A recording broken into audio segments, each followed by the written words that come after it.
Hello guys! For today's video nga pala ay maglalaro tayo ng Blizzard. Yeah!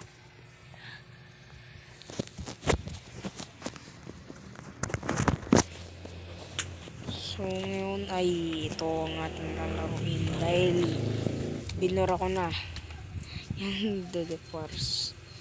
Babagot na kasi ako eh. And 401 na pala. So September 18 ngayon. And maglalaro lang tayo nito. So ngayon ay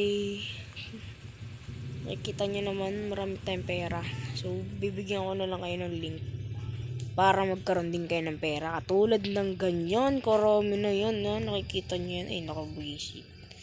Sorry sa salita guys, sorry sa salita. Sorry. So yan, mga isda dyan. Mamimili na lang ako kung ano yung isda na gusto ko dyan. So ang paborito ditong isda ay ito. Itong shakelon. So kaso nga lang, yung pinakamalakas dito ito kasi. Pero hindi siya naka-evolve. Siguro pangalawa na siya ito pinakamalakas dito.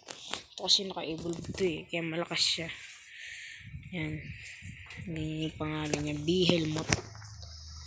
Yan. So, tara. Laro na tayo. Yan. So, first of all, napanood niyo na ba ang aking video? Ay, bali nung nakarang video. So, nakaraan pa yun. Months na ata. Hindi ko nga alam kung gagawin ko ba din. Papaabutin ko ba ng isang taon yun eh.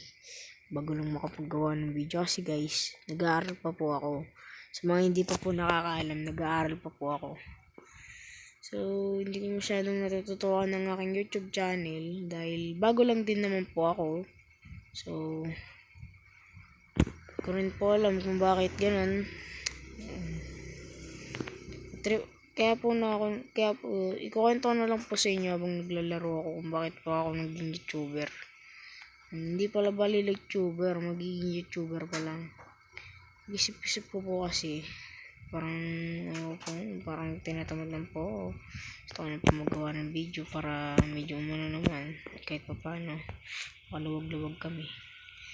So nga lang kasi masyado pa akong bata.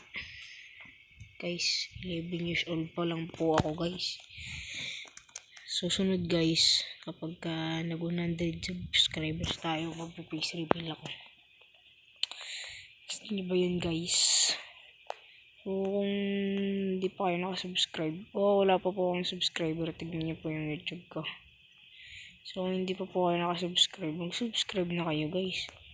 Para makakausap ko na kayo. Nakita niyo naman yung itsura ko dun sa YouTube eh. So, hindi ko na siguro kailangan mag-face reveal na. Tsaka na lang kapag nakaluwag-luwag. Hindi pa po kasi marunong mag-edit eh. Kaya medyo maikli lang po yung mga ano ko. Tignan niyo po yung Dude Force. Nga pala yung Dude Force mo po pala. Yan po yung tutorial ko kung paano po makagawa ng pera gamit. O kahit hindi na po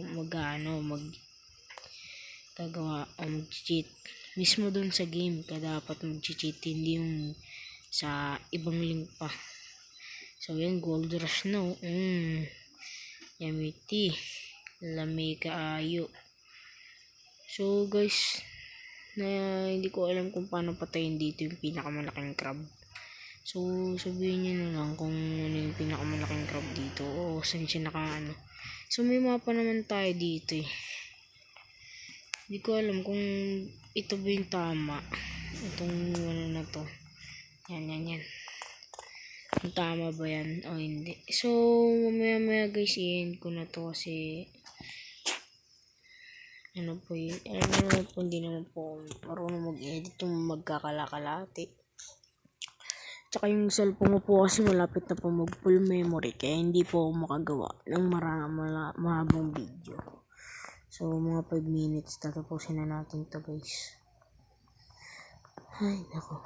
Gusto ko naman pong mangyari yun, yung matagal po tayong magano. Kaso nga lang, wala pa nga po kami pera, kaya ito lang muna. So, yeah. Ayan na lang. So, ayan, 5 na. So, 5 na yan minutes. 5 minutes na tayong naglalaro. So, medyo kalahati natin yan, guys. So, yan, okay na yan. So, pasensya na talaga kayo. Hindi ako masyadong makakagawa ng video ngayon. So, kung na-enjoy nyo naman yung paglalaro ko at mga konting kwento, ay mag-subscribe na kayo. Kahit na subscribers lang. Kasi gusto ko din maging sikat. Diba? Basta. Tiwala lang kayo sa akin. Hindi, joke lang. Basta maglaro lang kayo na ito. Bibigyan ko na lang kayo ng talagang link. Pati siya yung sa Dodo Force. Tignan nyo na lang dun. Bibigay ko yung video na yan. Lalagay ko na lang din sa description ko. Magpapaalam na ako, guys, and goodbye. Yan na next video. Bye bye.